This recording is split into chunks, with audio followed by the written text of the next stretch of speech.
Javier Haddad es socio en UTOP con más de 20 años de experiencia en diferentes áreas de la propiedad intelectual. Su práctica se concentra en todo tipo de litigios administrativos relacionados con la propiedad intelectual, liderando todas las actividades relacionadas con asuntos contenciosos para la firma. Su conocimiento y experiencia se ha centrado en asesoramiento referente a litigios sobre marcas, patentes, nombres de dominio y derechos de autor, además de atender asuntos relacionados con la falsificación y piratería. Javier es egresado de la Universidad La Salle y tiene un posgrado en propiedad intelectual por el ITAM. Bienvenido, Javier, muchísimas gracias por aceptar la invitación y vamos a platicar un poquito. Muchas gracias, Arturo. Marce, muchas gracias por la invitación. Bienvenidos a otro capítulo de Hablando con Propiedad Intelectual. Artur, bienvenido. Muchas gracias. De vacaciones o gira artística. Sí, pero bueno, muchas gracias, Mauricio, que también me cubrió la vez pasada y bueno, encantado de estar de vuelta. Perfecto, y bueno, Javier, gracias por, después de muchos intentos, aceptar la invitación. Lo logramos. Lo logramos. Nuevamente, gracias. Y bueno, pues en los últimos programas hemos intentado dar unas pinceladas de lo que es la propiedad intelectual, cómo podemos proteger las obras producto del ingenio humano, las campañas publicitarias, la apariencia de productos y todo aquello que puede incidir en la decisión de compra. Y ahora con Javier, el propósito de nuestra plática será, si están de acuerdo, el poder ahondar en la manera en la que podemos hacer valer esos derechos. Ya tengo el derecho, ya lo constituí, ya registré mi marca, ya tengo una obra protegida o depositada en derechos de autor y no obstante alguien más la empieza a usar sin mi autorización y de ahí partamos a ver qué es lo que se puede hacer, qué remedio prevé la legislación mexicana y un poco también el tema de los tratados internacionales para hacer valer esos derechos. Entonces, vas. Claro, y bueno, totalmente, yo creo que lo que estamos hablando es lo que comúnmente se conoce como piratería, ¿no? Entonces, bueno, seguramente lo han leído en los periódicos, lo han visto en las noticias, la piratería es un gran problema para México, ¿no? Y por eso me gustaría preguntarte, Haddad, primero, ¿cuál es la situación de México en relación con la piratería? Sí, como tú bien lo dices, Arturo, es un problema que no solo México enfrenta, ¿eh? Aquí sí no hay que ponernos esta mala bandera de que solo en México hay piratería, la verdad es un problema mundial. Pero hablando de lo que corresponde aquí a nuestro país, normalmente se hace una encuesta nacional sobre hábitos de consumo de piratería. La última se hizo en 2022, que era un pequeño reflector que podíamos conocer de cómo estaba parado México ante este problema. Y revisándola encontré unas cifras que son alarmantes para nuestro país, para México, en donde dice que por lo menos el 70% de la población mexicana ha consumido un producto pirata. Entonces, imagínate nosotros que estamos del lado de la protección de estos derechos, imagínate que nos enfrentamos a un país tan grande como el que somos, el 70% ha consumido por lo menos una vez un producto pirata. Otras cifras que me llamaron mucho la atención es 1 de cada 3 productos que hay en nuestro comercio es pirata. Y entonces, al hablar de estos números, desafortunadamente aquí sí México se posiciona en un top 10 mundial como uno de los países con más piratería. Y esta encuesta, nada más entendamos que es una encuesta que sí se publica en la página del gobierno de la Ciudad de México, en donde dice que además de tener 1 de cada 3 productos pirata, México se encuentra como el país número 1 en falsificación en toda Latinoamérica. Entonces, sí, sin duda es un problema que tenemos afuera que atacar y que hemos tratado de atacar los que nos dedicamos a esto de diferentes formas. Pero sin duda es una problemática que tenemos que seguir puntualizando y concientizando a la gente que está cercana a nosotros. Digo, desde un lado, por supuesto, la familia familiar, por supuesto, empecemos por la familia, y luego con los clientes, con la gente con la que nosotros tenemos alcance y cercanía, pues hay que transmitirles que es un delito. No hay que olvidar esta palabra, es un delito. O sea, escuchamos las noticias y hablan de delitos de estos, por supuesto, de un impacto alto y fuerte, ¿no? Cuando hablamos de drogas, cuando hablamos de trata de blancas o de estos otros delitos que sí son un impacto muy fuerte y son notas rojas. Pero la piratería es un delito, no olvidemos eso. Y también son notas rojas y también impactan a los titulares de derecho, a las empresas que se dedican a hacer inversiones millonarias para productos, para farmacéuticas. Entonces es un problema que sin duda alguna nos sigue persiguiendo y tenemos que ver la forma de seguir atacándolo. Fíjate perdóname, nada más si me permites también, o sea, lo hemos dicho muchas veces en el programa, sí es un delito como bien indicas y que además es un delito que generalmente lo lleva a cabo una organización criminal. Sí. O sea, el pirata no es específicamente el que pone una toalla en el piso y pone 3 bolsas pirata. O sea, esa bolsa pirata viene de una fábrica pirata y el que fabrica piratería también fabrica productos alterados, medicamentos alterados, vende droga. O sea, se trata de un delito que está relacionado con organizaciones criminales y que no es, por lo tanto, menor delito que el narcomenudeo. Totalmente. ¿No? Perdón. Precisamente era el comentario que iba a hacer, ¿no? Porque a veces nos detenemos en el tema de la piratería, pero bueno, como dices, educacional, las familias y todo esto, pero no solamente es la piratería, sino lo que hay detrás, ¿no? Organizaciones criminales y todo lo que, bueno, puede haber financiamiento para otro tipo de organizaciones como resultado de las ventas de los productos pirata, ¿no? Por supuesto, exacto. Entonces no solo es, nosotros solo vemos con esta frase, ¿no? La punta del iceberg. En el mercado, ¿no? Clandestino, en nuestros comercios que conocemos, los productos piratas, en puestos y lo vemos, pero atrás de eso hay una serie de otras conductas delictivas que llevan, por supuesto, a la materialización de vender el producto pirata, pero con este financiamiento, como tú bien dices, Arturo, bueno, sirve para ayudar a otro tipo de conductas y de delitos que afectan a nuestra población. Claro. Oye, y regresando al ranking que mencionabas, también está esta lista, la 301, ¿no? Del gobierno de Estados Unidos, ¿no? Sí. ¿Cómo ves a México en cumplimiento con tratados internacionales, con el TEMEC? ¿Crees que estamos en una situación con la nueva ley probablemente que podríamos mejorar este desafortunado ranking en el que estamos? Mira, sí, el ranking nuevamente no nos ayuda, pero bueno, al final del día es una realidad. No nos gusta vernos ahí, no nos gusta vernos a lo mejor como el país con mayor piratería en Latinoamérica, en este ranking en Estados Unidos, pero ahí estamos. Ahora, en cuanto a la legislación, ¿dónde estamos parados? Yo creo que estamos un poquito mejor de como estábamos, porque aquí, por lo menos tenemos un ordenamiento legal más nuevo. Nunca va a ser suficiente un ordenamiento lo suficientemente nuevo y perfecto para combatir todo. No, pues es como la tecnología. Queremos sentarnos tú y yo a redactar un artículo para que esté en la ley sobre tecnología y en cuanto lo logramos redactar la tecnología ya avanzó. Y entonces con la piratería pues se mueve mucho y entonces es constante movimiento. Hoy tenemos una nueva ley, por fin tenemos esta nueva ley en donde sigue teniendo este catálogo de delitos, en donde por primera vez viene una definición de falsificación que no teníamos, ahora la tenemos, ¿qué es? No, por lo menos saber qué es. Nosotros sabemos qué es o la podemos definir de alguna forma, pero bueno, ya está en la ley. ¿Y dónde nos paramos ahora con esta nueva ley, con cumplimiento en tratados internacionales? Pues tenemos esta doble participación que podemos para atacar la piratería, ¿no? Desde el lado penal, con los delitos, en la fiscalía, y por otro lado, en el lado administrativo, el atacar vía administrativa este tipo de conductas infractoras o bien de delitos. Entonces, en cumplimiento con tratados internacionales nos falta mucho. O sea, el estar en esta lista, repito, no fue gratis. Teníamos una serie de incumplimientos, ahora tenemos que trabajar para poder limpiar este tema. Salir de la lista negra. Y salir de la lista negra, claro, ¿cómo? Trabajando. Pero a ver, ¿cómo vamos a salir de la lista negra si tenemos el Tianguis del Bienestar, en donde abiertamente se ha determinado que toda la mercancía que se asegura por resultar pirata se va a poner en el mercado? Que ya está sucediendo, además. No, está ocurriendo. O sea, que hay que devolverle al pueblo lo robado. Lo robado. Entonces, pues claro, o sea, yo creo que hemos discutido muchísimo el tema del Tianguis del Bienestar, en donde inclusive digo, hicimos un programa, y Arturo como titular de Derecho dice, y lo peor de todo es que no hay ni en contra de qué irte, o sea, no hay un acuerdo, un decreto que puedas impugnar. O sea, fue alguien que se le ocurrió en una servilleta y lo decidió. No está regulado. Pero me queda claro que el estar en estas listas, pues definitivamente es proporcional a este tipo de iniciativas. Es que el mensaje que se lanza con esto, para la gente que no conoce a fondo la materia, o que minimiza la falsificación, o minimiza el delito de piratería, dice, oye, el mensaje que me da el gobierno, o el mensaje que se está permeando aquí es, no pasa nada, ya estuvo ahí, se lo regresamos o lo subastamos. ¿Y dónde quedan los titulares de derechos? Claro. Con la inversión que hay atrás. Así como decíamos que hay inversión y obtención de recursos y de dinero a través de la gente que vende piratería y todas las conductas que hay detrás, pues acá es lo mismo, ¿no? Entonces, ustedes son titulares de derecho, ¿cómo de repente encontrar a su producto que se está rematando?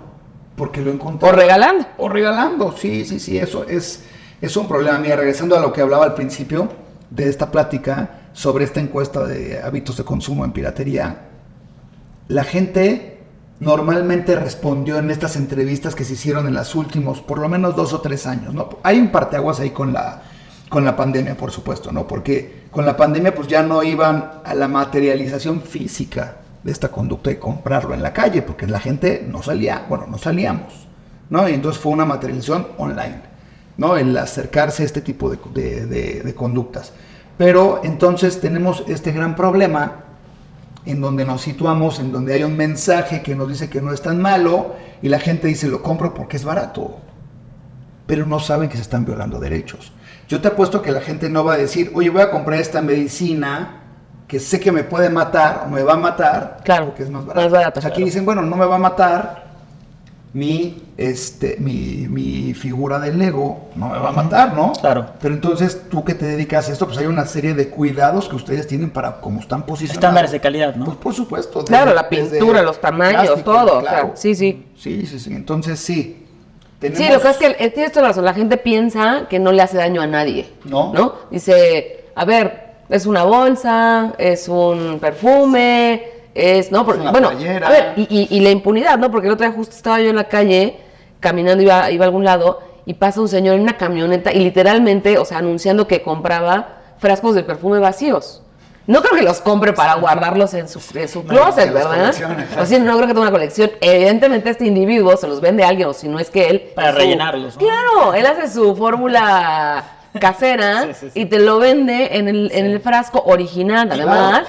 Frasco original. Tipo la marca, ¿no? Exacto. Entonces, a ver, pero volvemos a la impunidad a todo lo que da. A todo lo que da en todos lados. Digo, no hay que olvidar... Tuvimos el Mundial de Fútbol hace poquito, claro, y veías las calles repletas de las playeras de la selección, todo esto. Las playeras de la selección, y entonces los titulares de derecho que tienen una licencia con la selección para poder brandear la playera, la marca de la playera, y la venden a un cierto precio, no solo en México, en el mundo, más o menos es un precio muy estándar en el mundo de playeras de fútbol, y encuentras que está repleto de playeras, y luego repleto de playeras de niños. Claro. Y entonces, pues, ¿qué enseñas? Bueno, pues es que se paró el señor en la esquina, le compró la playera. Yo entiendo que es un costo diferente, pero no hay que minimizar. Claro, es el tema educativo, ¿no? Claro, educativo. sí, el ejemplo arrastra. O sea, al final del día lo que te ven que haces, pues dicen, pues mira, si mi papá lo hace. Aquí lo compró. Está bien hecho, ¿no? Claro, y vas creciendo claro, con esa idea. Y algún día recordábamos la campaña esta de Tengo un papá pirata, ¿no? Tratando de concientizar y de poner el foco en lo que era la piratería, pero creo que de manera muy especial el ejemplo que daban los papás respecto de la adquisición de esos productos piratas. Pero ya nos pusimos filosóficos, vamos a regresar al tema jurídico, y ahí creo que la pregunta que yo te haría es, ya, un titular de derechos los tiene debidamente protegidos, detecta, como lo que platicabas de las playeras del Mundial, que hay una violación a sus derechos. Las pymes también, ¿no? Que pueden tener también esta problemática, ¿no? Claro, también. Sí. ¿Qué ocurre o qué remedios o qué... El marco legal, digamos. Ajá, ¿qué herramientas nos dan? Bueno, tenemos para hacerlos valer estos derechos, yo te podría decir que tendríamos 2 caminos principalmente, ¿no? Uno de ellos es, retomando lo que decía hace unos minutos, vía penal, y el otro es vía administrativa, ¿no? Hablemos un poquito primero el de vía penal. Entonces, tienes conocimiento que en cierto lugar, en la calle o en cierto comercio, se están falsificando tus derechos. Entonces tú, como titular de derecho, acudes ante la fiscalía a presentar una querella pidiéndole a la autoridad que en tal lugar se está haciendo la materialización de esta violación de los derechos y por consiguiente se encuadra en el tipo penal que es el delito de falsificación, ¿no? Que lo establece, lo platicamos ya con una definición de nuestra nueva ley. Y entonces acudes ante la autoridad a decirle que hay esto. ¿Qué debe de pasar en el mundo del deber ser? Que está un poquito alejado hoy al mundo del ser.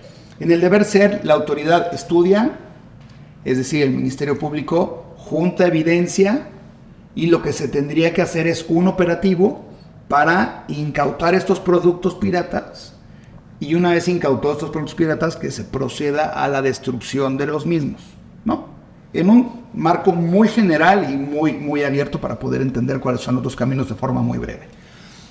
Si luego me invitan a otro programa, vamos a ver. ya podemos platicar. Es cuestión de ver cómo te desarrollas, pero sí, adelante, continúa. Y entonces tenemos este marco del deber ser. Así debería de ocurrir. Hoy por hoy, desafortunadamente, la comunicación que hay entre autoridades y nosotros está un poquito detenida porque no hay esta libertad para ser operativos.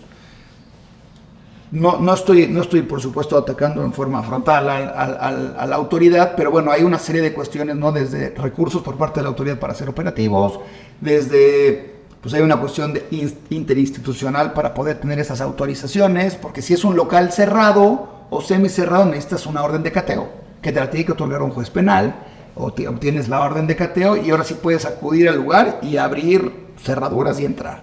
Si es en la calle, es un simple operativo que hoy por hoy la autoridad solita lo podría hacer, no requeriría de una denuncia de parte, lo podría hacer. Y entonces en el deber ser esto operaría así, en el ser tenemos trabas para poder realizar estos operativos. Ahora vamos a la vía administrativa ante el Instituto Mexicano de la Propiedad Industrial. Ahí presentas una denuncia de infracción o bien una solicitud de medidas provisionales para pedirle a la autoridad y decirle, señores, soy titular de este derecho, se están materializando aquí estas conductas infractoras. Si no te quieres ir por la vía penal, te puedes ir por la vía administrativa o lo puedes hacer en forma paralela. Pero retomando la vía administrativa, le pides a la autoridad que se haga de igual forma un operativo administrativo, que son consecuencias bien diferentes.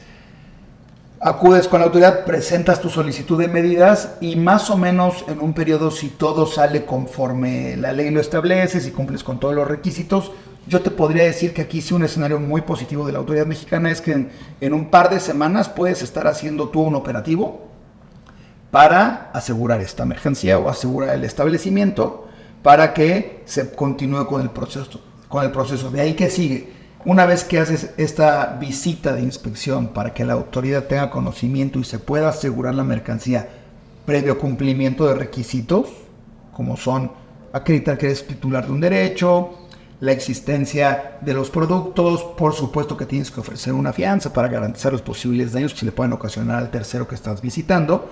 Cumples con esto, se hace la visita y posteriormente a la visita tienes un plazo de 20 días para presentar tu demanda formal. Aquí nada más para la audiencia me gustaría hacer esta aclaración. El por qué se hacen primero las medidas y luego la infracción no es obligatorio que tenga que ser así. Sí, puede ser el mismo escrito, puede inclusive. ser el mismo escrito todo. Y nada más que los tiempos son un poquito más lentos si lo haces todo en el mismo escrito. Pero al final del día lo que tú tienes que hacer, le estás pidiendo a la autoridad, voy a demandar formalmente, pero me urge que se haga esta visita de inspección porque puedo tener el temor o el fundado de que los productos vayan a desaparecer o se vayan a acabar o se vayan a ir. O sea, un claro ejemplo, Navidad. Uh-huh. Se acercan las fechas de Navidad, finales de diciembre. Y entonces, si no hago el operativo ahorita, pues ya en enero ya no va a haber. Ya no me sirve, exacto. Ya no me sirve. El producto ya se distribuyó por todos lados, entonces ya entró al comercio. Y por último, una tercera forma, bueno, es parte de lo de la materia administrativa, puede solicitar medidas en frontera, que este es un mecanismo, la verdad, que tenemos en ley hace tiempo y que yo debo decir que funciona muy bien en la autoridad, en el Instituto Mexicano de la Propiedad Industrial, que es, le pides a la autoridad igual la aplicación de estas medidas, mismo ejemplo de la solicitud de medidas, pero solicitándole que se apliquen las medidas en la frontera, en alguna de las aduanas en donde ya se detectó que hay este producto que está por entrar a territorio nacional y que viola derechos. Yeah. Es que ibas a hablar de aduanas, ¿no? Del registro, no íbamos para allá. No, una pregunta súper rápida. Con la nueva Agencia Nacional de Aduanas, ¿la agencia tiene facultades para detener los productos o tendría que ser a través de la autoridad administrativa? Tiene que ser forzosamente a través de la cuestión administrativa. Es decir, existe, creo que para allá iba para vamos, allá, ¿no? sí, porque a mí me parece súper importante lo que son las medidas en frontera, porque al final del día, si tú logras detener el producto antes de que ingrese formalmente al territorio mexicano, detienes el problema de raíz. Sí. Una vez que entra, dependiendo del producto que se trate, claro, la verdad es que se pulveriza y entonces es como una medusa, le cortas un tentáculo y salen 20, ¿no? Entonces Si no logras detener a veces el producto en frontera o en aduana, se convierte en un problema ya de 5, 7, 20 actores. Y yo me acuerdo cuando yo empecé en esto hace algunos años, ustedes creo que estaban en la primaria, no había un registro, o sea, la aduana actuaba de buena onda con nosotros como representantes de los titulares. Pasábamos casi una lista de, oye, pues mira, te quiero dar una capacitación de esto, X, Y, pero no había un mecanismo formal en el sentido de que hubiera un depósito de marcas, ¿no? Y brevemente, no sé si nos puedas platicar de eso. Yo te diría que en los últimos 15 o 10 años para acá ha habido una evolución tremenda en la forma de comunicación que hay de autoridad, aduanas, FGR, titulares de derecho. Creo que ha cambiado y ha evolucionado mucho y por supuesto, bueno, el SAT, ¿no? que participa en esta comunicación a través de la Administración Central de Aduanas. ¿Cómo opera al día de hoy? Tú como titular de derecho puedes acudir ante esta administración para que se registre tu marca en la base de datos de aduanas. Entonces tú registras tu marca, es un trámite muy sencillo. Entonces dices, yo soy Arturo, soy el titular de este derecho, soy el titular de la marca Lego, y entonces está... Hace la buena. No estaré aquí. Y ¿cómo opera por parte de la autoridad? Ante este registro ellos ya saben que cualquier alerta que haya de productos con la marca Lego, te van a reportar a ti. ¿Cómo te reportan? Te llega un correo electrónico y te dicen, en la aduana de Manzanillo se detectó el contenedor número tal, con tantos productos, y te adjuntan imágenes. Esto sí está buenísimo. Sí, claro. O sea, de cómo eran las cosas 10 años atrás. Sí, te hacen parte de la inteligencia, claro. Ellos. Ahora sí, entonces te llega esta comunicación y entonces tú cómo puedes actuar. Retomamos el tema de las medidas o el tema directamente con la fiscalía para poder decirle a la fiscalía a través de una querella que detengan la mercancía. Atendiendo tu pregunta en concreto, la propia aduana por sí sola no puede detener la mercancía. No me quiero meter en este tema porque hay un debate al día de hoy de si pueden, si está facultado, si está facultado el agente aduanero para poder hacerlo o solo el titular del derecho. Pero bueno, sin meternos en este tema, la aduana en términos generales por propiedad intelectual no puede detener la mercancía. Sí la puede detener si inicia algún procedimiento administrativo, un PAMA, y se detiene la mercancía y está detenida la mercancía y se inicia el procedimiento administrativo aduanero. Pero por tema de propiedad intelectual no. ¿Y cómo operaría para que sí se detenga la mercancía antes de que se convierta en un problema mayor y que entre a México? Pues imagínate que vienen 50,000 figuritas y tú las detienes en la aduana, pues con una acción detuviste 50,000 figuritas. Si entran a México, pues se van 20 para acá, otras 20 para acá, y entonces es un problema mucho más complicado. Y le dices a la fiscalía en el tema penal que en la aduana de Manzanillo hay este contenedor para que se detenga, y va la gente, se gira un oficio por parte de la Fiscalía Interinstitucional a la aduana para la libre circulación, para que se tenga la libre circulación de la mercancía, y ahora sí ya en forma legal no se puede mover la mercancía para que se apliquen las medidas. Perfecto. Oye, regresando a lo que comentabas que es la vía penal y la vía administrativa, ¿no? Con la nueva ley que ya tiene una definición de falsificación, anteriormente si había identidad de marcas, lo mejor era la fiscalía, ¿no? Sí. Y si había semejanza, era el INPI, ¿no? Actualmente, con esta nueva definición de falsificación, ¿sigue siendo igual o ya no es así en la práctica? En la práctica, desde mi punto de vista, seguiría dividiéndolo un poquito porque no por lo que establece la ley y por la facultad que tú tienes como abogado de interpretar la ley, porque creo que con la interpretación sí te daría para irte directamente así, o como titular del derecho a cualquiera de los dos caminos. Ya depende del titular del derecho que quiere, porque sí implica tiempos que son diferentes, costos. Y por supuesto costos, y yo creo que la decisión, si lo hablamos desde el plano jurídico, con esto lo puedes definir muy bien. Pero si lo hablamos del tema material, y tú aquí no nos vas a dejar mentir y decir, señores, a mí me urge que ahorita se haga esto y tener un resultado ahorita, no que se me resuelva el procedimiento en 8 meses o en 1 año. Y entonces yo te diría así en términos muy generales que cuando hay operativos en vía penal es mucho más rápido. Claro. Y en vía administrativa, sí, es más lento, pero no estás persiguiendo un delito ahí, estás persiguiendo, como tú dices, ¿no? O sea, son semejantes en cada producción, no una falsificación que habla de esta identidad. Con la desventaja que con el INPI tendrías que presentar una garantía para asegurar los posibles daños y perjuicios, más los gastos de almacenaje que no tendrías que cubrir en la fiscalía, ¿no? Si te vas a la aplicación de medidas en frontera, o sea, en la aduana, sí. Hay costos mucho más elevados, bueno, más bien costos inexistentes en la materia penal, pero sí existentes en lo administrativo para el almacenaje de los productos, porque al final del día la aduana pues no puede andar almacenando, por más que sí tiene espacio, pues no puede andar almacenando. Sí, pero cuesta, el espacio cuesta. El espacio cuesta, y cuesta mucho. Entonces, el titular del derecho tiene que pagar este almacenaje, mientras tanto se resuelve el procedimiento, y estamos hablando de años. Conocemos, pero sí, años. Y para concluir casi brevemente respecto a lo que comentabas de las falsificaciones online, ¿existen herramientas para plataformas como Mercado Libre, Amazon, AliExpress, etcétera? Sí.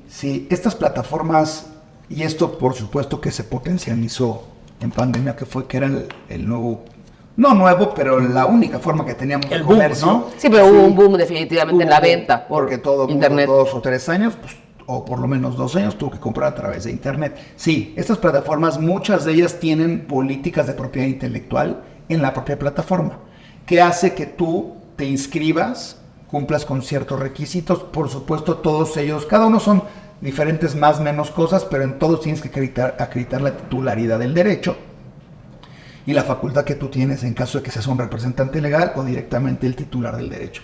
Te inscribes a estas plataformas para que se haga este famoso notice and takedown. Es decir, le avisas y se baja el contenido.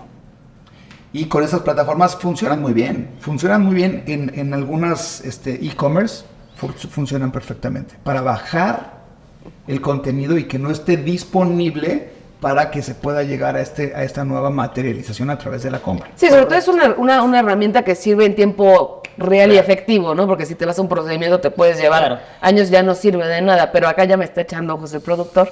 De que tenemos tiempo ya limitado, y yo creo que nada más me gustaría hacer una reflexión de este tema de la piratería. Es un tema multifactorial.